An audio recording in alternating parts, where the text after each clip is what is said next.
دعا کا مہینہ، عبادت کا مہینہ، امامت کا مہینہ. ظاہر سی بات ہے کہ یہ رجب اور شعبان یہ دو اہم مہینے ہیں جو مقدمہ ہیں ماہ مبارک رمضان کا. اسی لیے امیر المؤمنین سلام اللہ علیہ کا ایک جس میں حضرت فرماتے ہیں رجب و شہری و شعبان شہر رسول اللہ. رجب میرا مہینہ ہے، شعبان رسول اللہ کا مہینہ ہے. آگے ماہ مبارک رمضان کس کا مہینہ ہوا؟ تو بالکل ایک دم بات صاف ہے نا. رجب مولا کا، شعبان رسول اللہ کا، رمضان المبارک اللہ کا. جو علی ملے تو نبی ملے، جو نبی ملے تو خدا. صلوات محمد. حالانکہ میں نے حدیث کچھ اور پڑھی تھی اور آ جاؤں گا اسی پر. بالکل فاتحہ پڑھواتے پڑھواتے ذہن میں آیا کہ نہیں یہ بھی ذکر ہونا چاہیے. جو ایک ہفتہ بچا ہے، شاید اگر کسی ایک لڑکے کے ذہن میں بات میری وجہ سے آئی، ورنہ تو سب مومن ہیں کہ جو ہم سے زیادہ ان چیزوں پر متوجہ ہیں. ہم تو نالائق آدمی ادھر ادھر گھوما کرتے نہیں ہو پاتا. لیکن اگر کسی لڑکے نے توجہ کر لی تو وہ ہوتا ہے نا جیسے وہ بیمہ والے گھوما کرتے ہیں ماسٹر صاحب، سمجھے آپ؟ تو اب وہ یہ ہوتا ہے نا، کیوں وہ کہتے ہو جس پر عمل نہیں کرتے. تو سوال یہ ہے کہ تم کتنا روزہ رکھتے ہو جو یہ حدیث سنانے جا رہے ہو؟ تو کہنا تو نہیں چاہیے، لیکن جواب وہی ہے کہ اصل میں یہ ہم پہلے بتا دیں بھیا ہم نہیں عمل کر پا رہے ہیں تو بات ہی ختم ہو جائے گی. بیمہ والے گھوما کرتے ماسٹر صاحب اتنا جمع کر دو 15 سال میں اتنا مل جائے گا اور لڑکی کی شادی ہو جائے گی اور فلاں ہو جائے گا اور 50 لاکھ مل جائے گا. تو اس سے پلٹ کے پوچھئے تم نے کتنا جمع کیا ہے نا؟ تو وہ کیا کہے گا رے صاحب اتنا نہیں ہوتا، وہ بچے کی پڑھائی ہے یہ، تو ہم سے کیوں کہہ رہے ہو؟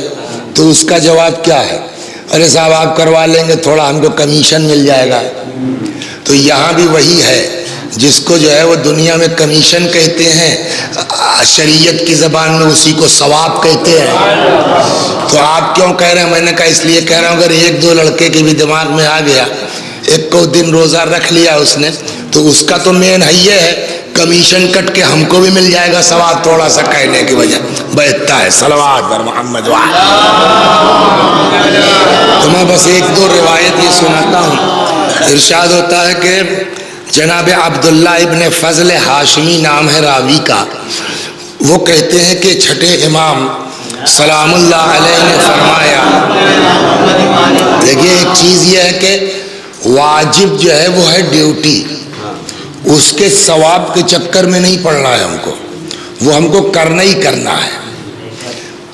اصل ثواب جو ملتا ہے وہ مستحب کی بنیاد پر ملتا ہے، اور پھر وہ ثواب دو طرح کا ہے. کچھ اعمال ایسے جن کا اثر آخرت کے علاوہ دنیا پر بھی پڑتا ہے. من جملہ اس کے حضرت فرماتے ہیں چھٹے امام نا، صیام شہر رمضان ذخر للعبد یوم القیامہ. ماہ مبارک رمضان کا روزہ وہ ذخیرہ ہے بندے کا قیامت کے لیے، وہ ڈپازٹ ہے وہاں کام آئے گا. لیکن وما من عبد یکثر الصیام فی شعبان، لیکن اگر کوئی بندہ شعبان میں کثرت سے روزہ رکھتا ہے، اصلح اللہ امر معیشت، اللہ دنیا میں اس کی روزی کا مسئلہ حل کر دے گا. اکثر لوگ کہتے ہیں کوئی دعا بتائیے، کوئی یہ بتائیے. امام نے فرمایا بھیا روزی ٹھیک کروانی ہے، شعبان میں روزہ رکھ لو.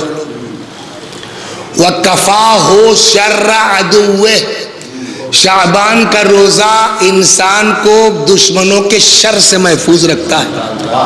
وَإِنَّ أَدْنَى مَا يَكُونُ لِمَنْ يَصُومُ يَوْمًا، سب سے ہلکا ثواب اگر کوئی شعبان میں ایک دن روزہ رکھ لیتا ہے تو سب سے ہلکا ثواب یہ ہے کہ انتجب لہ الجنہ، اس کا معاملہ جنت کا صاف ہو جائے گا۔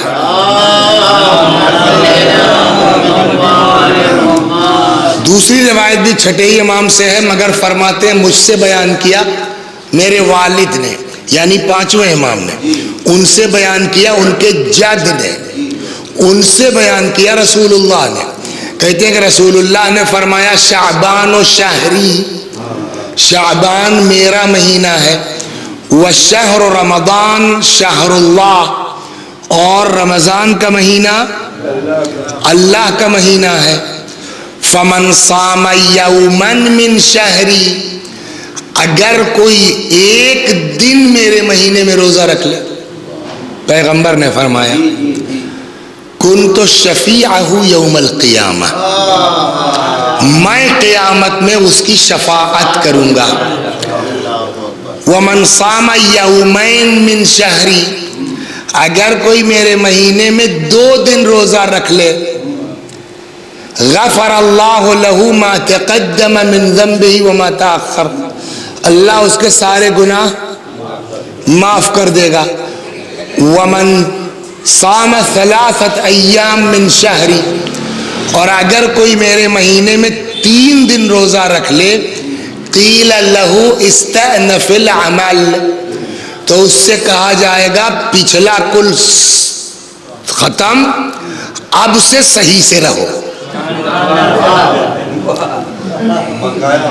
وہاں بقایا صاف۔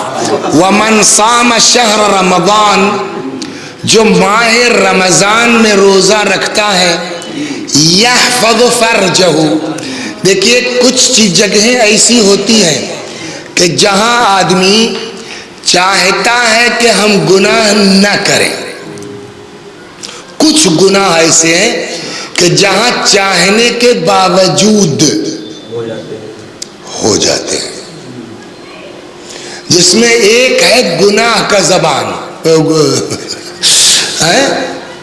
زبان کا گناہ، کتنا طے کر کے جو ہے وہ رات کو سو کل سے ہم کسی کے معاملے میں ٹانگ نہیں اڑائیں گے، جب بات چھڑتی ہے تو کچھ نہ کچھ بھگ سے نکل ہی جاتا ہے نا۔